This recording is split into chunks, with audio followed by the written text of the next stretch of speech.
also to go along with, so you're welcome to ask about that if you'd like to.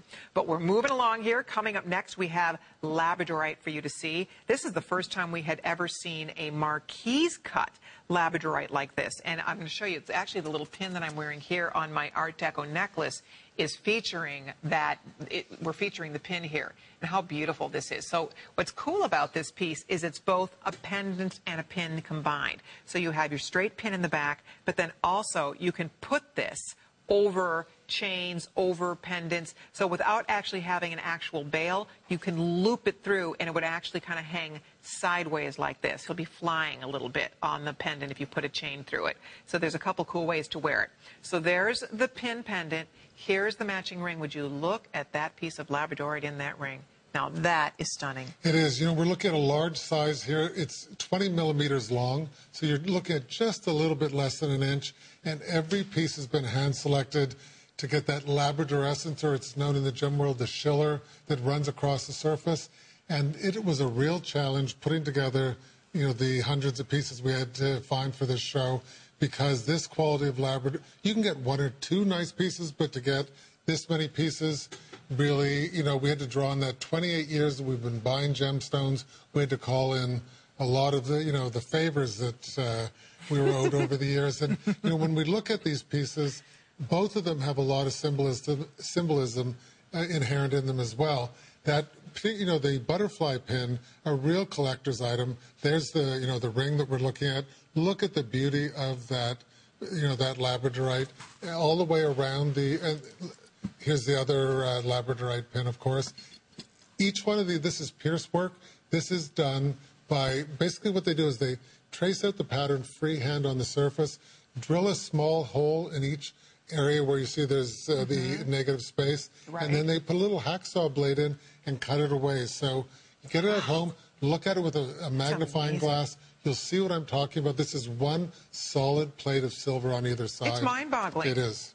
Truly is. Good luck, girls, if you'd like to own it. Jill in Michigan loves Himalayan gems. Hi, Jill. You're on the air with Andrew Stone. Hi, Jill. Oh, hello. It's a pleasure to talk with you. I had to call in because I've been buying Himalayan gems for several years.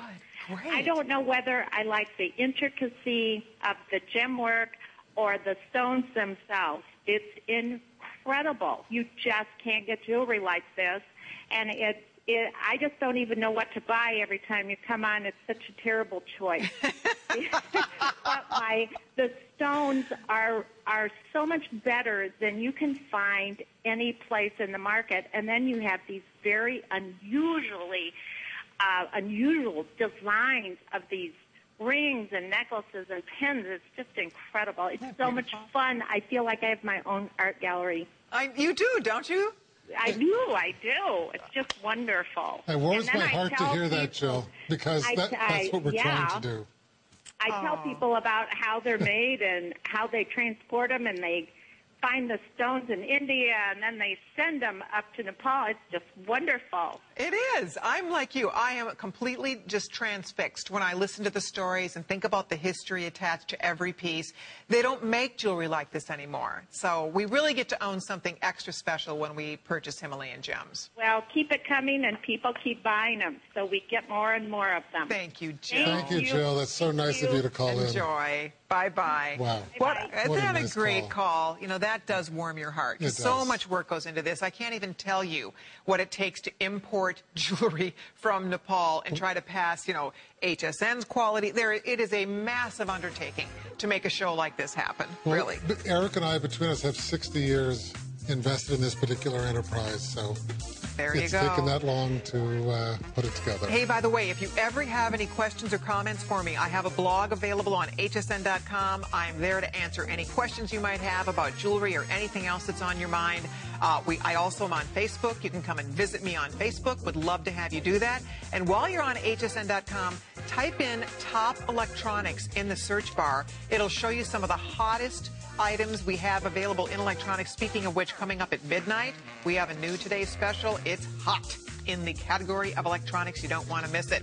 All right. Well, we have a lot.